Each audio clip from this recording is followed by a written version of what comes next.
మూడు ముళ్ళ బంధము జరిగెను శుభలగ్నము సీతారాముడు ఒకటయ్యను ఈ దినము 7 అడుగుల పయనము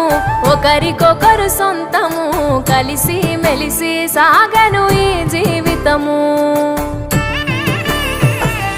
శతమానం భవతి అని వధువరులను దీవించి శ్రీరస్తు శుభమస్తని అతిథులు ఆశీర్వదించి పంచాభూతాల నడుమ 2 మనసులేకమయ్యే కళ్యాణం